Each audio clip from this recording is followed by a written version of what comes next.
Anda masih di Sapa Indonesia Pagi, Saudara. Untuk kali ketiga tahun ini, pemerintahan Prabowo Subianto kembali mengeluarkan paket stimulus untuk menggerakkan konsumsi dan mengungkit pertumbuhan ekonomi.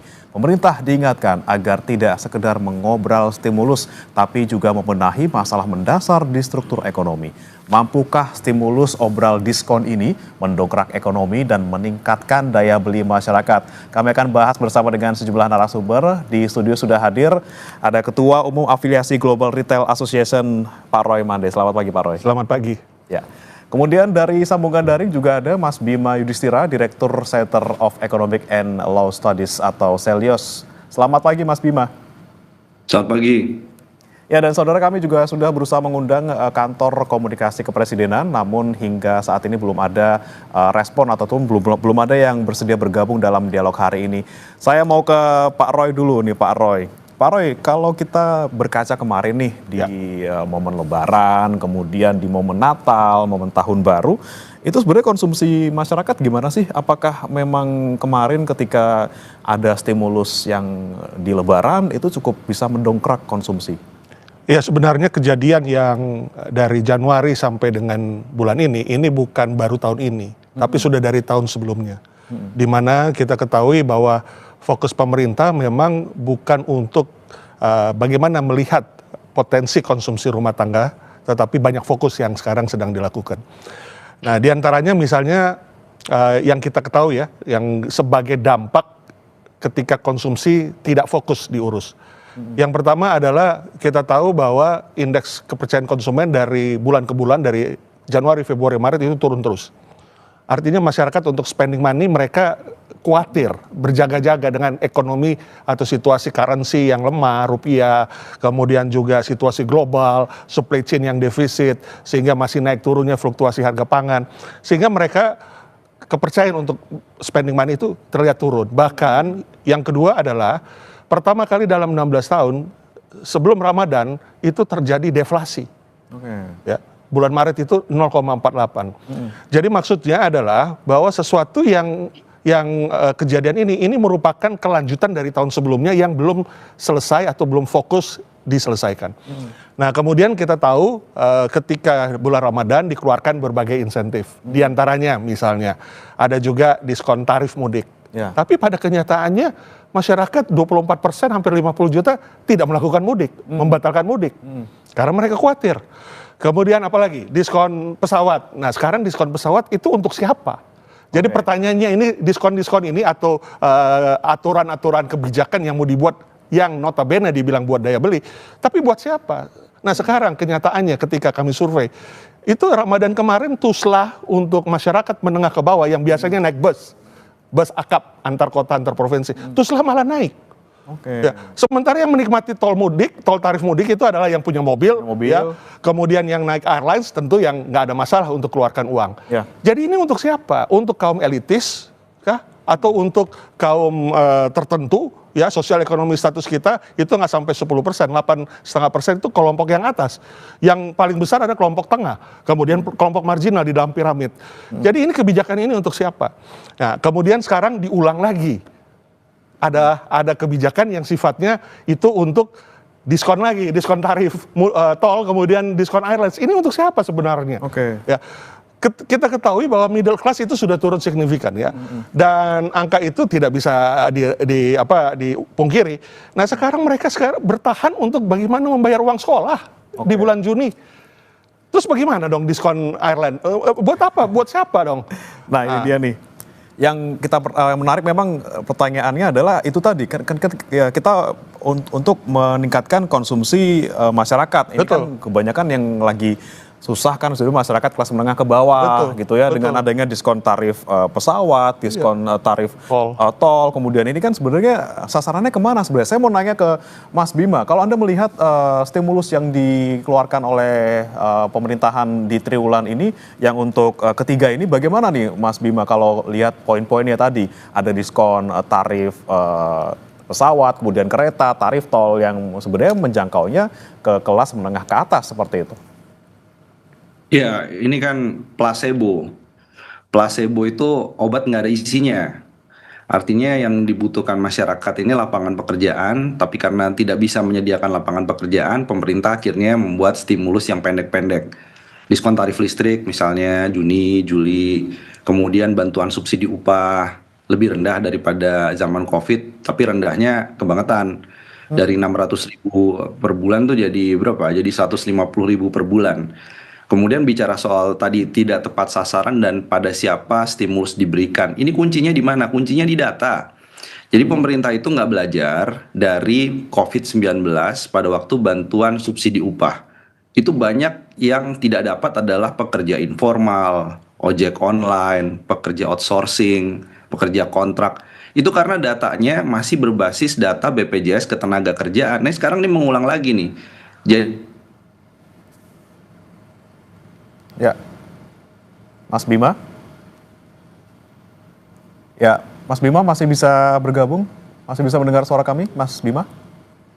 Oke, Mas Bima, kami akan perbaiki kembali komunikasinya. Saya mau ke Pak Roy lagi. Pak Roy, tadi kan sekali lagi ya, ini sasarannya untuk siapa Betul. gitu ya. Sebenarnya kan kalau untuk konsumen retail tidak hanya menengah ke bawah, tapi juga menengah ke atas. Tapi kan kebanyakan di menengah ke bawah. Nah ini sudah bergabung lagi bersama kami.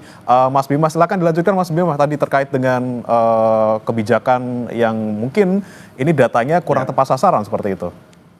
ya ini karena kurang tepat sasaran ini siapa yang mau disasar ini penting sekali. Karena apa? Kalau pemerintah tidak pegang data pekerja informal, pekerja outsourcing, ini sudah kecil jumlahnya, mungkin karena APBN-nya juga terbatas, uangnya juga masih dicarikan dari mana posnya. Tapi di sisi yang lain, efektivitasnya juga nggak akan terlalu terasa pada kuartal ketiga, kuartal keempat. Jadi pemerintah coba memanfaatkan libur sekolah.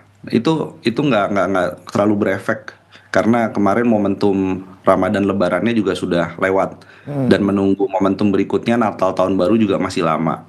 Nah, selain itu yang menjadi persoalan adalah kenapa pemerintah tidak berani melakukan kebijakan yang memang dibutuhkan masyarakat untuk dorong konsumsi rumah tangga. Contohnya adalah soal PTKP. Pada waktu Mei Day kan Pak Prabowo udah janji itu bahwa buruh bolehlah dipajakin gitu, tapi jangan terlalu banyak. Itu sebenarnya bisa diterjemahkan yang dibutuhkan sekarang agar disposable income-nya itu bisa lebih besar. Itu PTKP-nya itu diperbesar, misalkan jadi 7,5 juta per bulan. Jadi pekerja di bawah 7,5 juta rupiah per bulan gaji atau upahnya itu nggak perlu bayar PPh 21, nggak perlu bayar pengajak penghasilan. Uangnya bisa berputar di retail, berputar di perhotelan, berputar di banyak sekali konsumsi rumah tangga lainnya. Jadi kebijakan yang harusnya diambil tidak diambil. Selain itu juga apalagi PPN. Tarif PPN ini pada waktu itu bukan hanya tidak jadi naik 12%, tapi yang dituntut oleh masyarakat adalah negara lain bisa kok untuk menstimulus daya beli PPN-nya diturunkan 1-2%. Jadi hari ini harusnya kalau serius untuk mendorong konsumsi rumah tangga, tarif PPN Indonesia ini 9%. Ini pasti sektor retail, pengusaha retail nih semuanya happy kalau tarif PPN-nya bisa diturunkan, itu langsung terasa. Nanti cari pajak-pajak alternatifnya banyak lah, kepatuhan pajak dan lain-lain bisa didorong untuk menutup itu. Tapi intinya adalah masyarakat sekarang butuh yang betul-betul terasa. Termasuk juga diskon tarif listrik 50%. Itu sampai 1.300 VA. Padahal banyak pekerja dan juga masyarakat yang kos misalnya atau sewa rumah, dia nggak punya rumah itu, dia hanya menyewa. Tapi listriknya di atas 2.200 VA, itu banyak sekali, namanya kos-kosan. Dan itu juga mendapatkan paket stimulus yang sama. Jadi saya kira ini hanya sekedar mendorong populisme saja gitu ya, Ya. untuk meningkatkan approval rating dari pemerintah, tapi esensi untuk menyelamatkan ekonominya, itu saya bilang ini adalah placebo. Jadi obat kosong Oke. yang efeknya sangat kecil.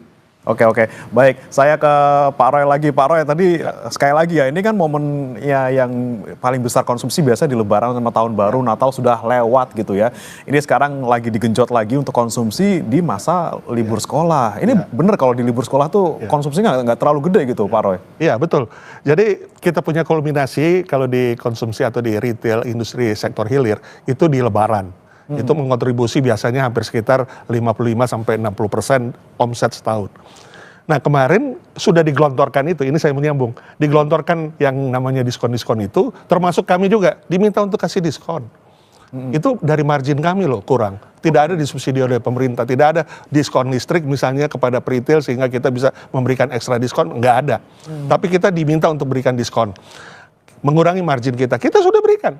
Banyak hari, apa sebutannya, hari belanja lah, hari Jumat barokah lah, dan tapi pada kenyataannya kita turun. Nggak Di ngaruh, Ramadan efek itu, kemarin Pak? turun kita. Ya. Udah dikurangi marginnya, Sudah kurang konsumsi marginnya, tidak sudah naik. ada diskon-diskon yang Oke. tadi, airline, diskon mudik dan lain sebagainya. Nggak berpengaruh. Karena apa? Masyarakat saving, itu kan sudah sesuai dengan keadaan sekarang ini. Nah itu yang tadi saya setuju dengan Pak Bima katakan, sebenarnya kalau mau menguatkan daya beli, apa sih yang harus ada di kepala kita? Hanya dua saja. Ciptakan pendapatan. Yang informal workers menjadi formal workers. Kalau belum ada formal workers, belum ada industri yang membuka, ya buatlah kewirausahaan. Ya, yang ter-PHK itu dibuatkanlah warung misalnya di halamannya, itu mendapatkan pendapatan. Yang sederhana saja, nggak usah muluk-muluk. Jadi pendapatan, ciptakan pendapatan. Kemudian yang kedua, memotong kos hidup. Tadi sudah disebutkan, saya setuju dan Pak Bima katakan, ya PTKP harus dinaikkan dari 4,5 juta sekarang menjadi 7,5 juta. Itu cepet dong, jangan sampai terlalu banyak pembicaraan kemudian nanti baru setahun 2 tahun kemudian baru direalisasikan. Ya. Kemudian PPN, ada fiskal yang harus segmented. Sekarang beberapa kebutuhan bahan pokok memang tidak ada PPN-nya, ya. Tetapi yang lainnya masih ada, minyak goreng masih ada PPN. Ya. Yang beras, yang gula, oke, tidak ada. Nah, kenapa itu sekaligus saja dikurangi? Karena apa? Karena ini satu sisi memang kita memerlukan dana, tetapi konsumsi jauh lebih besar dibutuhkan untuk mengungkit pertumbuhan kita. Kalau nggak, pertumbuhan kita kemarin sudah jelas turun kan 4,8%. Ya. Dan kalau di kuartal kedua kita mendapatkan turun lagi dari 4,8%, maka Indonesia masuk negara resesi 2 kali terjadi penurunan. Nah ini kita pelaku usaha sebenarnya tidak bermaksud mengingkari atau juga enemy of the state untuk menyatakan hal-hal seperti ini, tapi kami memberi alert. Kita nggak mau bangsa kita ini masuk resesi misalnya. Ya. Dengan segala kebijakan yang sekarang sudah dilakukan dari helikopter view pemerintah kita apresiasi. Tapi menyentuh kepada lapisan masyarakat di mana konsumsi rumah tangga masih kontributor terbesar dari GDP kita. Hampir 51,8%, 52%. Itu harus diselamatkan. Ya. Ya tadi, bagaimana menciptakan atau menaikkan pendapatan dengan kewirausahaan ketika belum ada manufaktur yang dibuka, manufaktur banyak yang gulung tikar dan seterusnya. Bagaimana yang informal menjadi formal. Ada pendapatan jelas, kemudian kedua menekan biaya hidup. Ya. Nah itu yang meningkatkan daya beli, bukannya diskon airline atau diskon tol. Ya ini memang kami mengerti masih digarap oleh kementerian terkait, ya dari kementerian koordinator. Ya bijaklah kementerian terkait inilah. Lihatlah substansinya benar atau tidak untuk dilakukan. Ada beberapa yang sudah baik, misalnya ya yang disebut diskon listrik. 1.300 VA sekarang, kemarin 2.200. Tadi yang dikatakan Pak Bima, yang 1.300 itu berapa besar? Ya. Kemudian hanya 2 bulan lagi, kenapa nggak dibuat 1 tahun? PLN kan harus tetap produksi listrik, Ya. mau situasi apapun. Kenapa nggak sampai 1 tahun? Nah itulah kondisi-kondisi itu karena apa? Karena tidak ada evaluasi, Oke. tidak ada ruang dengar. Nah ini dia nih yang kita perlu cermati juga evaluasinya. Ini kan Mas Bima, kita kan sudah 3 kali, ini ketiga kalinya dikeluarkan untuk stimulus pemerintah untuk mendongkrak pertumbuhan ekonomi. Di stimulus yang pertama di bulan Januari ini soal kenaikan tarif PPN yang nggak jadi, itu kan sudah digelontorkan. Kemudian di Lebaran juga sudah digelontorkan. Nyatanya kan masih melambat pertumbuhan ekonomi bahkan di bawah 5%. Anda melihat kalau stimulus yang ketiga ini seperti apa? Kira-kira bakal bisa naikin apa enggak, Mas Bima? Jadi sebelum masuk evaluasi yang paling penting itu ngobrol nggak antara kementerian di bidang perekonomian. Tim ekonomi ini gimana koordinasinya? Karena ini terjadi berulang, persiapan dari stimulus yang harusnya kan berbasiskan pada data, siapa yang dapat, stimulusnya model seperti apa, berapa lama, kenapa dilakukan, anggarannya ada atau tidak. Ini kita lihat nih semua serba nggak siap. Jadi begitu stimulus diumumkan ditanya, ada nggak anggarannya? Karena itu butuh sekitar 50 triliun itu, stimulus-stimulus itu. Anggarannya masih dicari. Ini kan artinya masalah utamanya ini pembuat kebijakan ini tidak saling berkoordinasi di dalam tim ekonomi itu sendiri. Nah baru evaluasi. Evaluasi udah jelas bahwa triwulan pertama ekonomi kita tidak mencapai 5%, meskipun sudah ada Ramadan Lebaran. Berarti stimulusnya tidak berhasil. Kemudian apa? Mau bicara stimulus, di satu sisi dia dikasih diskon tarif listrik, belanja pemerintahnya kontraksi 1,3% secara tahunan. Artinya apa? Artinya stimulus yang sebenarnya dibutuhkan masyarakat sekarang adalah APBN, APBD, terutama belanja modal. Itu cepat diserap, itu cepat kemudian direalisasikan. Itu yang nggak terjadi. Jadi orang akhirnya, dan pengusaha saya kira juga berpikir, ini sebenarnya mau memberikan stimulus, tapi dana sepertinya nggak ada. Jadi rem program-program lain yang justru menciptakan lapangan kerja, terutama yang ada di daerah. Jadi ini kan likuiditas nih di banyak daerah ini kan terganggu karena efisiensi belanja pemerintah. Jadi ada kontradiksi-kontradiksi di situ yang kemudian membuat mau dievaluasi seperti apapun, kalau ini mengulang yang sama, hampir sama, maka efeknya akan sangat-sangat kecil. Oke. Bahkan efeknya akan tergantikan oleh serapan belanja yang masih rendah. Itu kalau misalnya kita perkirakan gitu Mas Bima, ketika nanti sudah digelontorkan ini stimulus yang ketiga ini, berapa lama efeknya kira-kira? Ya, efeknya kan harusnya langsung terasa tuh. Ya kan? Karena memanfaatkan libur sekolah itu asumsinya. Tapi tadi ketika banyak masyarakat yang harusnya berhak mendapatkan subsidi upah tidak dapat. Kemudian yang disubsidi justru kelas menengah ke atas lewat diskon tarif tol, kemudian ada juga diskon dari tiket pesawat penerbangan. Jadi sebenarnya siapa yang sedang paling sakit sekarang? Kalau lihat dari data simpanan, itu akan terlihat kok. Yang sekarang itu butuh dibantu, betul kelas menengah. Kelas menengah di sebelah mana? Ini masalahnya, mau memberikan stimulus, narasinya besar, tapi datanya itu nggak pegang. Datanya tidak akurat. Jadi sebelum memberikan stimulus dan lain-lain, dan nanti untuk bahan evaluasi, ini tolonglah, ini data ini by name by address, siapa yang jadi korban PHK, pemerintah nggak pegang kok.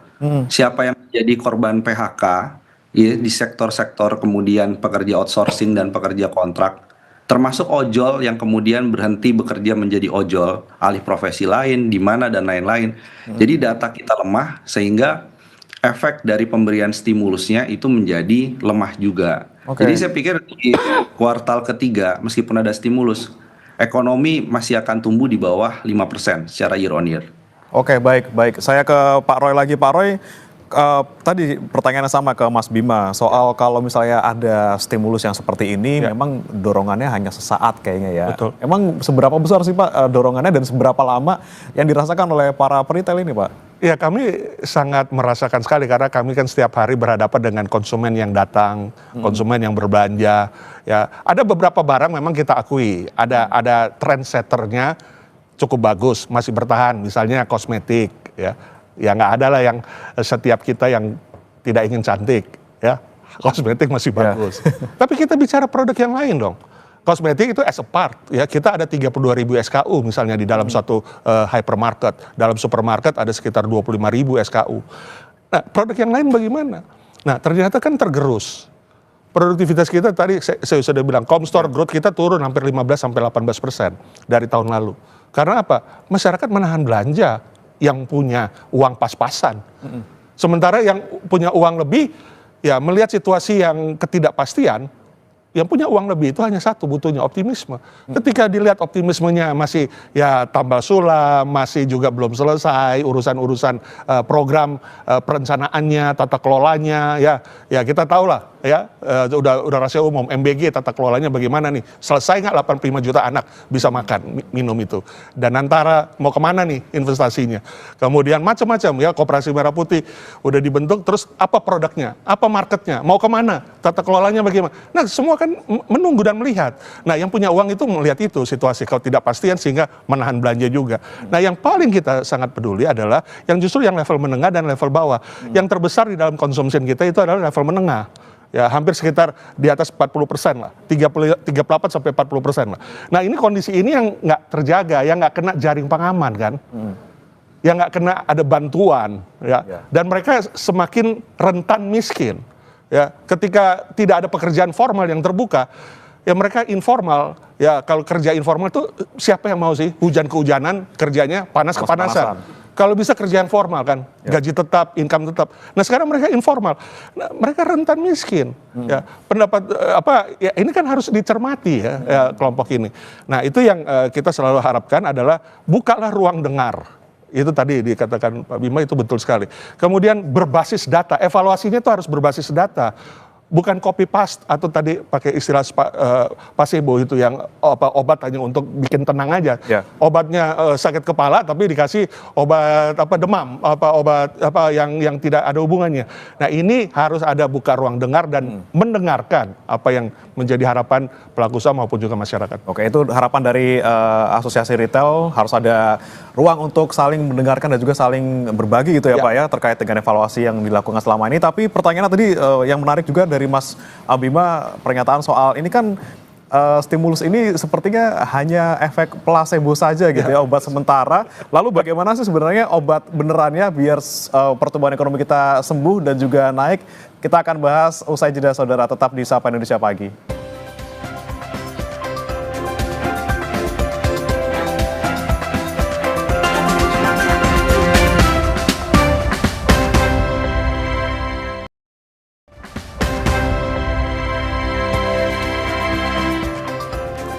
Ada kembali di Sapa Indonesia Pagi, saudara. Kita masih membahas terkait dengan stimulus yang diberikan oleh pemerintah untuk mendongkrak pertumbuhan ekonomi di triwulan 2 2025. Tadi menyambung ke Mas Bima. Mas Bima, ini kan kata-kata diskon, kata-kata gratis, ini kan kayaknya tuh laku banget ya di masyarakat tuh seksi gitu. Tadi kan Mas Bima juga sempat bilang gitu ya, ini tuh sebenarnya bisa jadi buat menaikkan approval rating gitu ya. Ya udah, yang pokoknya pemerintah udah melakukan sesuatu, mau dia efeknya kerasa apa enggak, ya udahlah pokoknya saya terkesannya adalah sudah melakukan sesuatu. Kalau Mas Bima melihatnya seperti itukah?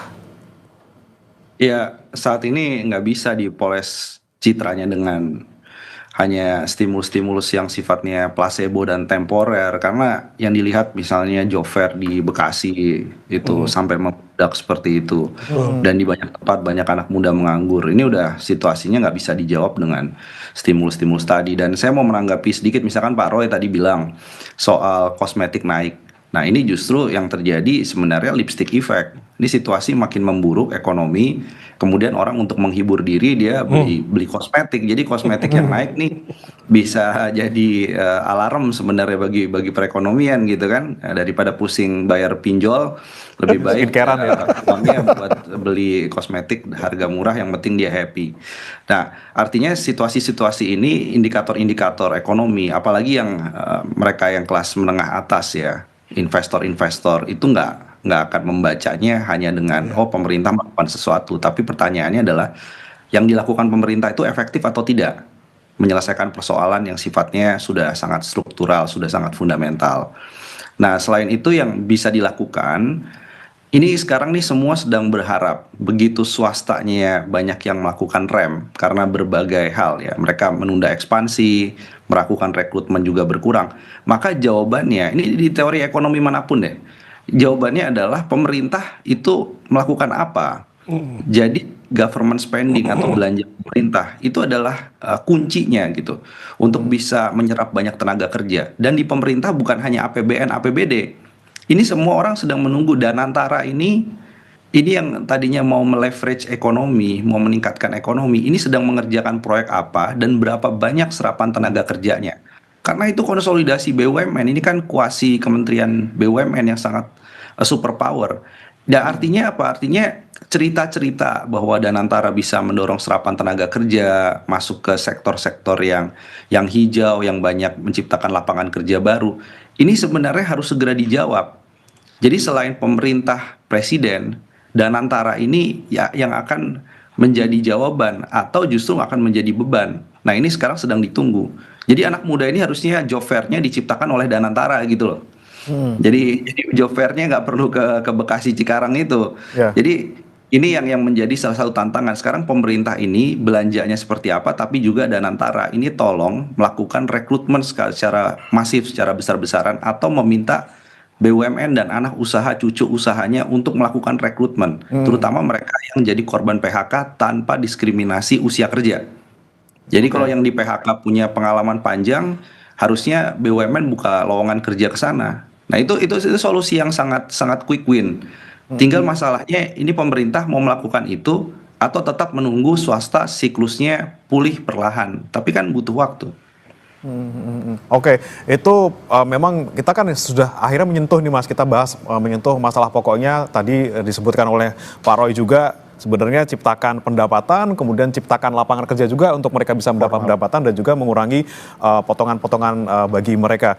Tapi Mas Bima, kalau kita misalnya melihat sekarang yang dilakukan oleh pemerintah memang kan untuk menaikkan sementara gitu ya pertumbuhan ekonomi, paling enggak katanya pengennya sampai 5% gitu kan.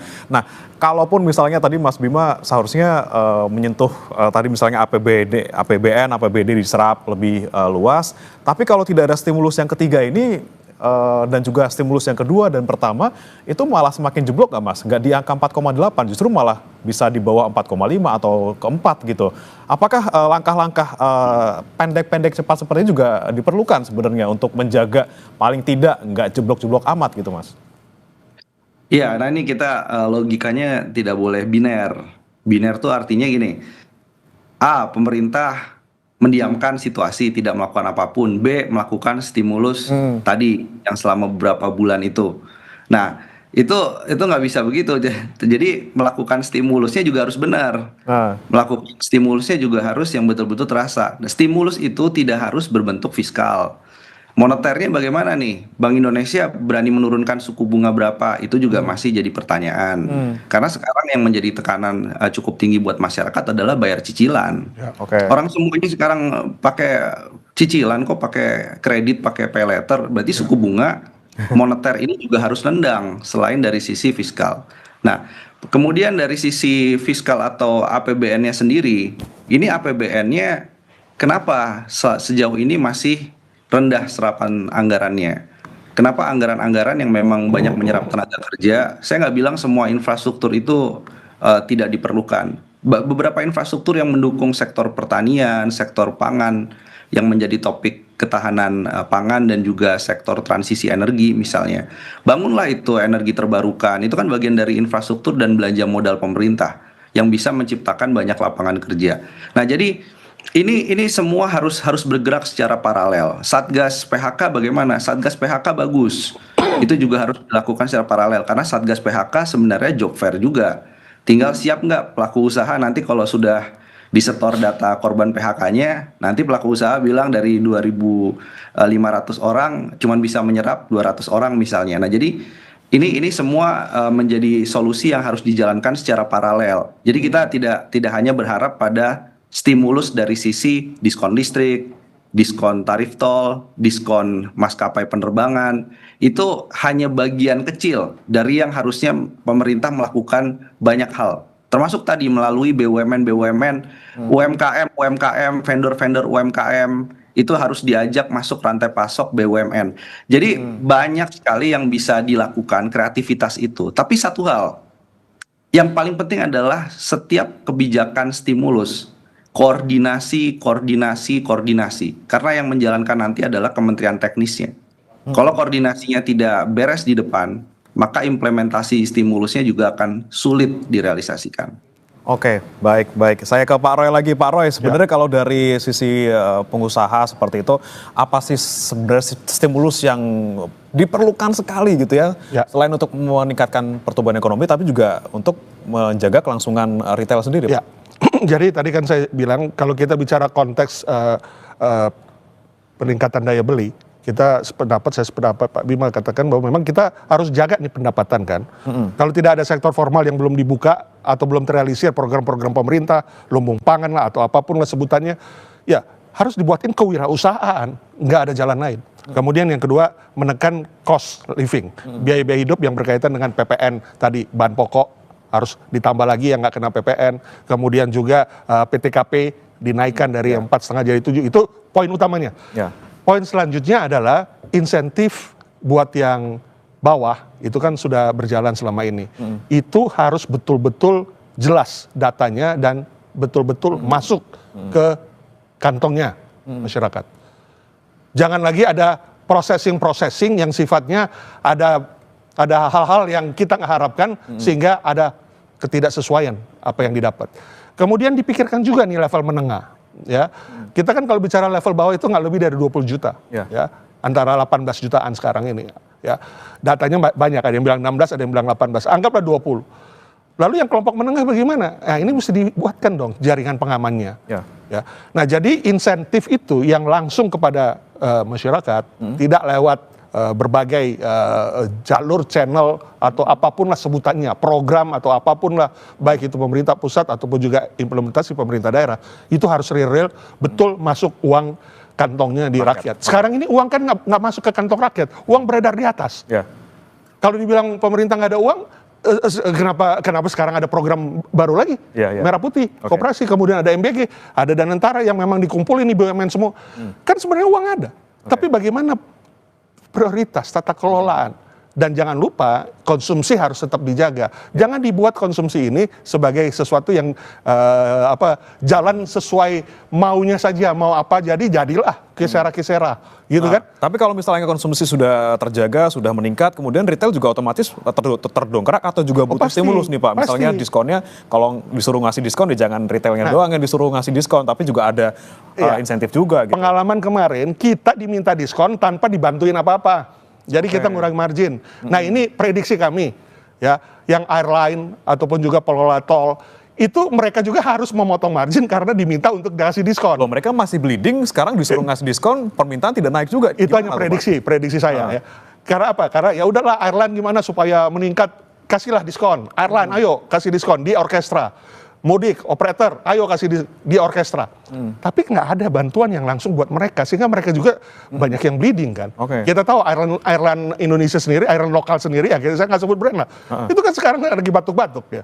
Ada keuntungan tapi belum bisa menutupi semuanya. Nah, artinya apa? Kembali lagi kayak ke retail kemarin, kita diminta diskon macam-macam, baik offline maupun online. Terus apa yang diberikan buat kita? Untuk kita bertahan.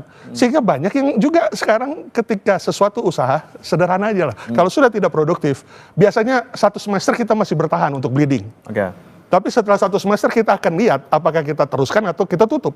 Dan itu sekarang sudah terjadi. Sudah terbukti beberapa retail asing yang ada yang sudah pulang kampung. Meninggalkan Indonesia. Kemudian lokal juga, ya efisiensi. Dan harus menjaga supaya yang konsisten bisa tetap berlanjut, yaitu dengan pengurangan yang tidak produktif. Itu sesuatu yang wajar, bukan hanya di retail, ya, bisnis apapun, pariwisata, ya destinasi wisata, farmasi, apotek. Kalau nggak produktif, buat apa ada di situ? Nah, itu juga terjadi pada retail.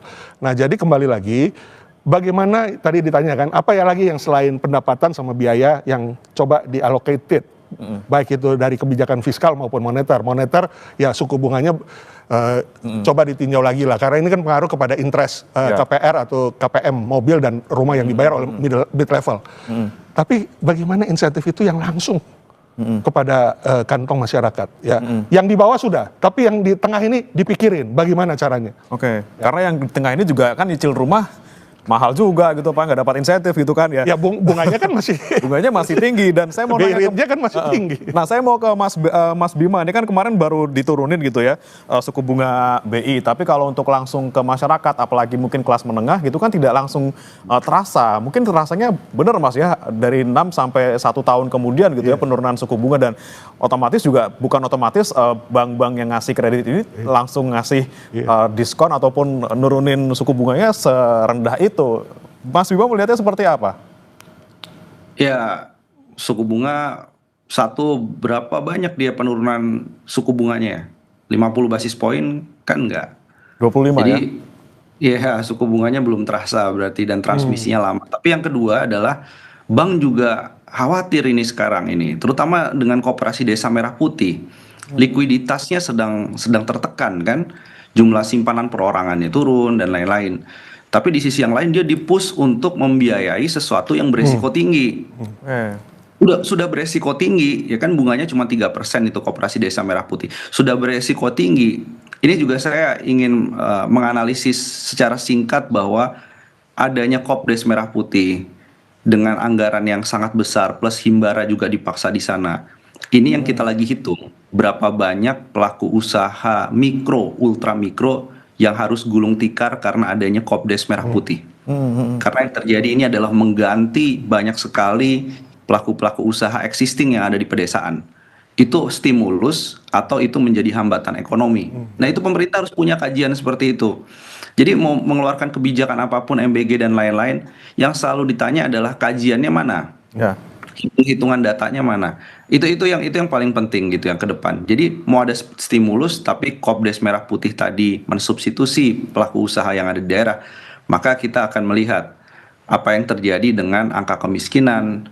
Itu bukannya mengalami penurunan, tapi justru bisa jadi mengalami kenaikan dengan stimulus ataupun program yang saling mensubstitusi tadi, Ya. saling mengganti. Dan saya pikir untuk pendapatan masyarakat ini, kalau suaranya kan ini sama nih ya, antara akademisi ya, lembaga penelitian dengan pelaku usaha bahwa pajak dan pajak ini yang langsung terkena ke pengusaha kena dan lain-lain. Jadi kalau mumpung Dirjen Pajaknya ini baru, tolong bicara dengan Kementerian Keuangan, Menteri Keuangan dengan Komisi 11 di DPR. Untuk apa? Untuk melakukan revisi undang-undang terkait dengan PPN. PPN itu penting, PTKP juga penting. Tapi selain itu yang selalu kita lihat, pemerintah bukan tidak memberikan insentif perpajakan. Setiap tahun itu belanja perpajakan kita 400 triliun. Apa yang masalah? Yang masalah ini, nah ini Pak Roy harapannya juga menanyakan terus, 400 triliun belanja pajak ini ke siapa? Efek tenaga kerjanya apa? Efek ke retail, ke ekonominya itu apa? Ini harus dievaluasi, karena belanja pajak ini sebenarnya insentif, tapi kalau tidak terasa berarti potensial loss perpajakan. Ya. Nah ini yang selalu kita minta, tapi belum mendapatkan insentif yang sesuai justru ke sektor padat karya dan sektor retail. Sekarang adalah sektor hotel, akomodasi, makanan minuman, yang harusnya belanja perpajakan itu juga diarahkan sebagian ke sana. Jangan industri padat modal yang tidak banyak menyerap tenaga kerja dapat terus tanpa ada evaluasi.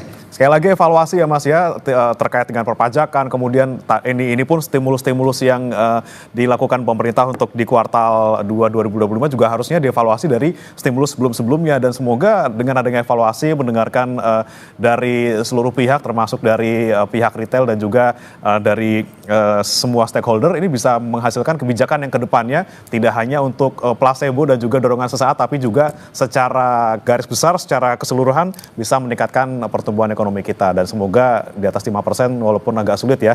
Baik, terima kasih Pak Roy Mande, Ketua Umum Afiliasi Global Retail Association, dan juga Mas Bima Yudhistira, Direktur Eksekutif Seldes, sudah bergabung bersama kami di Sapa Indonesia Pagi. Selamat pagi, salam sehat. Pagi, terima kasih. Salam sehat.